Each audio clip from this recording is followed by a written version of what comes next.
Hello and welcome to another Indie Sunday. Today we're going to be checking out Paper Wizards, which, as the text that is right here already says, still in a very early phase of development. But you can play it. You can play it for free as well. And, well, the last update, which was 0.10, came out on the 20th of May. So, I can't tell you if it's still being worked on. Probably, but, well, you never know these days. And, we'll check it out regardless. A bit odd to have to hold H to see the controls, but we'll make do.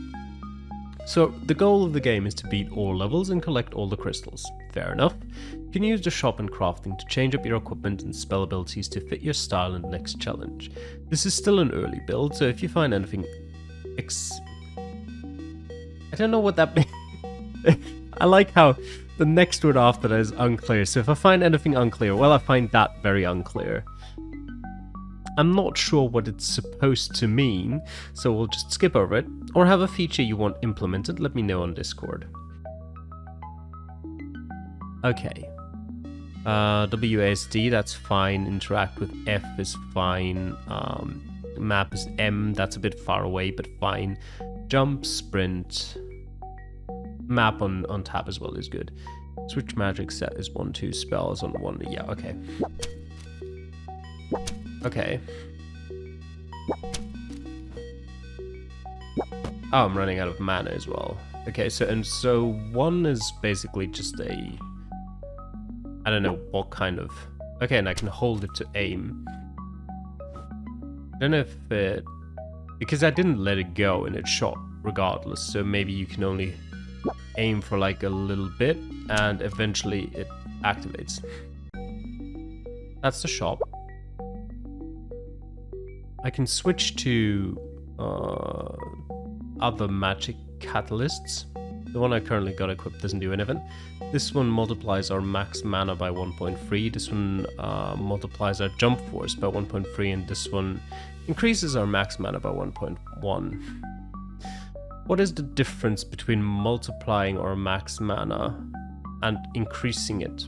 But, you know, doesn't both just make our max mana higher? What is our max mana?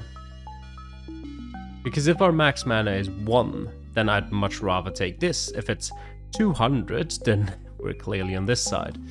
I don't think it's ever going to say. Might as well take this though, because as far as I know, well, it doesn't cost anything. Craft and assign spells.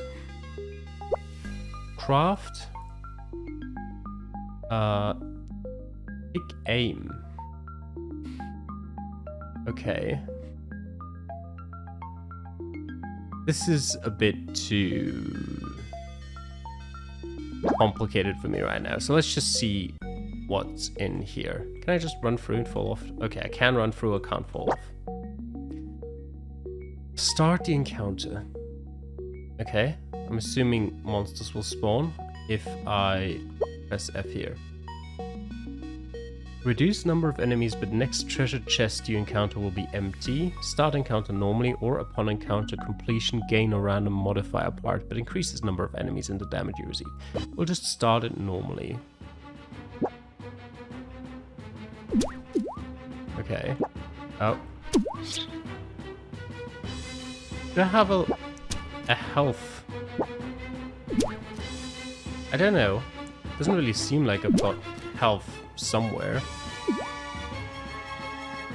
And my mana is pretty low. Ow, okay.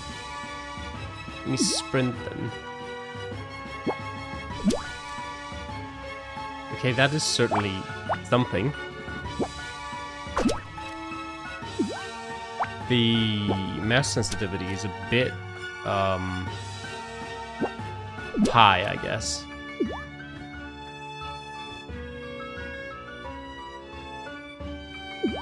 There's a lot of these, but my mana is still low. Can I kite them together? Yeah, I can, kind of. They're not really taking a lot of damage, are they? What is this? Okay, just nothing interesting, apparently.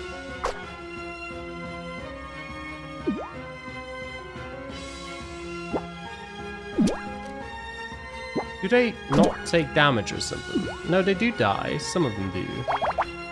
Okay, and they can fill up mana with this. Oops. Give me back my mana. Ah, shit. Okay. I mean, I'm not...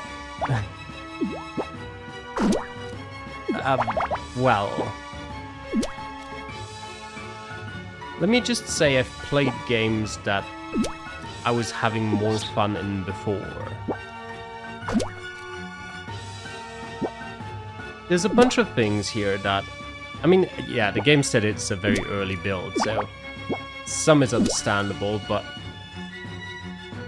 I don't know, I know there's merit to not having HP bars over enemies in some scenarios. Like, that can make sense and be a positive feature, I guess, depending on how you want the encounter to work. But I feel like that's only really applicable if it's like a boss fight, where you don't want people to know how much health the boss has. I feel like for random enemies like these, there's just no real justification to not have health bars. The only justification I can think of right now, looking at the performance of the game, is that it would literally lag out the game too much to render health bars, which sounds plausible, but then that probably wouldn't be where you should start. You should probably start on getting a better performance out of the game first then, in such a situation. Oops. And not being able to see those health bars also makes killing enemies less satisfying. I mean, sometimes those blue things pop out, you realize you actually killed an enemy, but there's so many of them at this stage that it just feels like you're not really making much progress. No matter what you do, there's always another one. I mean, I guess you could say there's a few less than there were at the beginning now, but there's still 4 here. Feels like we were already down to less, and yep, still 4 of them. Oh, now there's 5 again. That's kind of what I mean with that. It's just... it doesn't really feel impact. Like, you don't feel impact from killing enemies.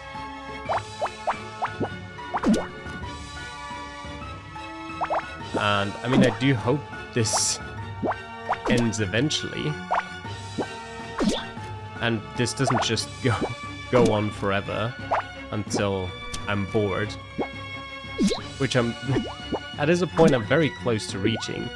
And it's never a great sign for your game if a player is bored in the first encounter.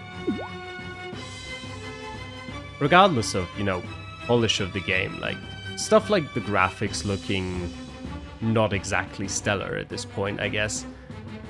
That's not something that would overly distract me or that I would hold against the game in any way at this stage, but there isn't much here yet. And I know nowadays it's kind of difficult to, especially if you're very early on in sort of a game developer career, to really fully get into a game and almost like finish it before you release it at all, just because that's a lot of effort and there's still a good chance that no one will play your game, or very little people will, and you just thought it would end up better than it actually does end up. But I feel like that leads to the opposite, where a lot of game developers just release their games too early in a stage like this, where it's like, yeah, you threw that together in like an evening, or obviously I'm exaggerating a bit, and I'm not saying I could do better, but this definitely does feel like something that would have benefited from, well, a longer time until it got to this stage of being playable on Steam. Is that the last enemy? Okay. Find the boss room. Other point. That took way too long for a first level. Is that the boss room?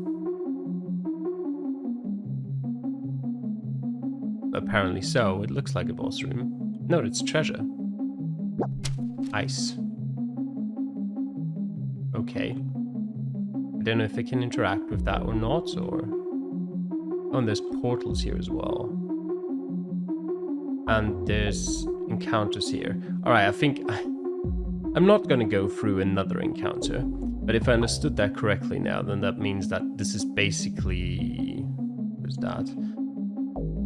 Not sure if it's like a roguelike type of thing, or if it's just genuinely like a labyrinth kind of, you know, that kind of thing where you have to go through a couple of portals until you eventually find the room, but it's preset and not randomly generated.